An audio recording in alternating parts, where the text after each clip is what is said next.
근심하게 하심은 본심이 아니시로다. 아멘. 우리가 살다 보면 앞이 캄캄해지는 그런 상황들이 있죠. 건강이 너무 안 좋아질 때가 있고요. 또 예상하지 못한 사고가 나기도 합니다. 또 인간관계가 너무 악화되거나 경제적으로 너무 어려워질 때가 있죠. 이럴 때 우리는 낙심하게 될 때가 있습니다. 항상 그렇진 않지만 우리의 마음이 좀 연약해지고 믿음이 흔들릴 때가 있죠. 하나님 저한테 왜 그러십니까? 절 버리십니까? 이런 마음이 들 때가 있습니다. 오늘 우리가 읽은 예레미야 애가 말씀은 너무나 절망적인 상황 가운데 있는 이 이스라엘 백성들의 모습을 보여줍니다. 나라가 망하고 성전이 무너지고 사랑하는 사람들을 잃게 된 상황입니다. 하나님이 자신들을 버리셨다는 생각이 떠나지 않았을 것입니다. 32절 앞부분을 보면 이런 말씀이 나오죠. 그가 비록 근심하게 하시나. 그가 비록 근심하게 하시나. 여기서 근심하게 한다는 말은 히브리어로 야가라고 하는데 마음을 고생시키고 슬프게 만든다는 뜻입니다. 하나님이 나에게 항상 좋은 일만 허락해 주시진 않습니다. 아니 오히려 내 마음을 완전히 무너뜨리시고 산산조각 내시고 괴롭고 슬프게 만드실 때가 분명 있습니다. 하나님이 왜 이렇게 하시는 걸까요? 크게 두 가지로 우리가 볼 수가 있습니다. 첫 번째는 징계입니다.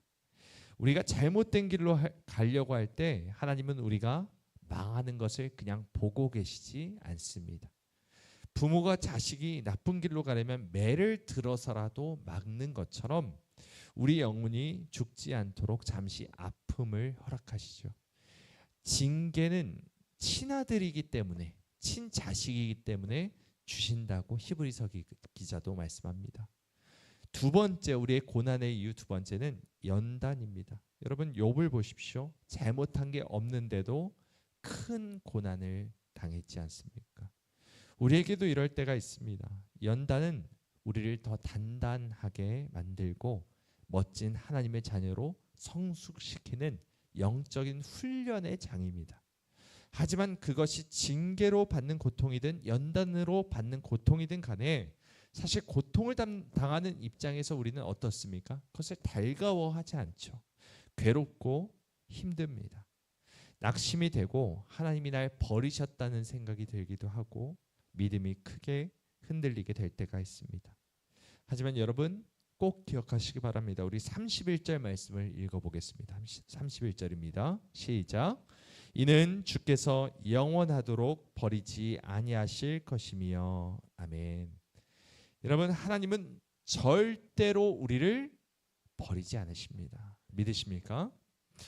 어떤 일이 있어도 우리의 신분은 바뀌지 않습니다. 우리가 죄를 짓던 간에 우리가 잘못하던 간에 어떨 때 믿음이 흔들려서 하나님의 존재가 있는가 없는가 희미해지는 우리의 믿음이 흔들리는 그런 상황이 있을지라도 우리의 신분이 하나님의 자녀에서 고아로 변하지 않습니다.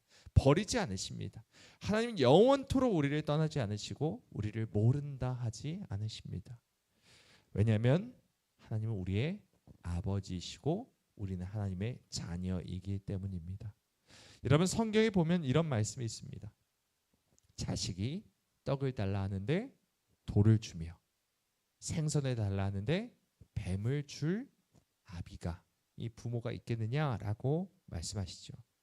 부모는 늘 자식에게 좋은 것을 주고 싶어 합니다. 여러분 하나님이 이런 부모의 마음을 창조하신 분이십니다. 하나님의 마음은 그보다 더 크시죠. 우리가 울고 불고 힘들어하는 것을 보면서 그래 네가 고생 좀 해봐라. 네가 이전에 이렇게 잘못하지 않았냐? 라고 하면서 응징하시는 분이 아니십니다. 오히려 우리가 아파할 때 하나님은 나보다 더 크게 아파하시는 분이십니다. 하나님은 우리의 좋으신 아버지이시기 때문입니다. 그런데도 왜 우리 마음을 고생하게 하시고 슬픔 가운데 괴로워하게 하십니까? 그 고난을 통과해야만 우리가 살 수 있고 더 큰 복을 누릴 수 있기 때문입니다. 우리 33절 함께 읽겠습니다. 시작. 주께서 인생으로 고생하게 하시며 근심하게 하심은 본심이 아니시로다. 아멘. 여러분, 하나님께서 우리를 괴롭게 하시는 것은 본심이, 본 마음이 아니십니다. 하나님은 우리에게 복 주시길 원하십니다. 우리가 잘 되기를 원하시는 것입니다. 우리가 바른 길을 걷기를 원하시는 것이 바로 하나님의 본심이고, 항상 하나님과 함께 하시길 원하시는 것이 하나님의 마음입니다. 아무리 우리의 삶이 평탄해도 하나님이 없으면 무슨 의미가 있겠습니까? 등 따숩고 배부르고 자녀들이 다 잘 되고 장수하고 병도 안 걸리고 그렇게 우리의 모든 삶이 평탄하게 되었는데 하나님이 안 계시면 무슨 소용이겠습니까? 하나님께서 모세에게 그런 말씀하셨죠. 범죄하고 금송아지를 만든 이스라엘 백성들 앞에서 내가 사자를 앞서 보내서 너희들 먼저 앞서 보내겠다. 그리고 다 잘되게 하겠다. 가나안 땅 주겠다. 하지만 나는 너희와 가지 않겠다. 이렇게 말씀하셨죠. 근데 그것이 무슨 소용이란 말입니까? 여러분, 하나님이 없는 인생, 그것이 잘 된다고 해서 그것이 복이 아니라는 것을 우리가 너무나도 잘 알고 있지 않습니까? 사랑하는 여러분, 우리의 삶이 항상 평안하지는 않습니다. 아니, 오히려 괴롭고 힘들고 슬프고 외롭고 쓸쓸하고 여러 가지 참 괴로운 힘든 일들이 많이 있습니다. 하지만 여러분, 하나님이 나를 잊으셨기 때문에 그러는 것이 아님을 믿으시기 바랍니다. 하나님이 나를 버리셨기 때문에, 미워하시기 때문에 그런 것이 아니라는 것을 여러분 믿으십시오.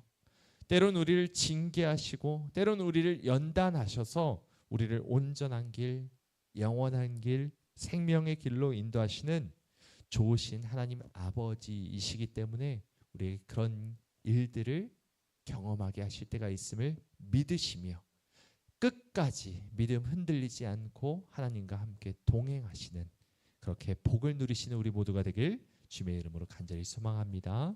기도하시겠습니다.